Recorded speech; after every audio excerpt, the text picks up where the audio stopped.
Oke, kali ini kita sedikit akan menjelaskan di servis CVT-nya nih guys. Dan kita perlihatkan ya, wah kotor banget nih guys. Dan lihat debunya nih, wah parah banget nih ya. Debu sampai segini, tebel banget nih debunya, kotor banget ya untuk di bagian CVT-nya nih guys. Dan kita akan sedikit menjelaskan nih di servis CVT-nya nih. Secara umum servis CVT perlu dilakukan setiap motor mencapai jarak 10.000 km.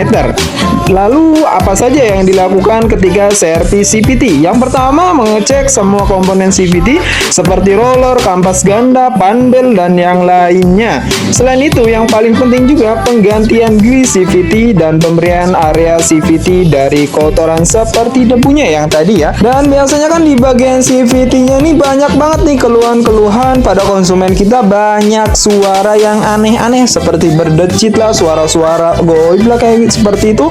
Nah, itu dia teman-teman ya. Itu ialah efek samping kalau bagian CVT-nya jarang dibersihkan ataupun diservis. Nah, jadi buat teman-teman nih, jangan sampai membiarkan ya untuk suara-suara seperti itu, karena bisa jadi komponen-komponen yang di bagian CVT-nya kehausan ya, ataupun perlu diganti, dan lumayan juga kan biayanya. Jadi buat teman-teman nih, kalau udah mencapai jarak 10.000 km, mendingan langsung aja ya servis aja nih di bengkel kami yang beralamat di Ruko Cikande Permai Blok A1 nomor 2. Nama bengkelnya ialah Setia Motor Cikande. Jadi silahkan aja datang ke bengkel kami. Terima kasih.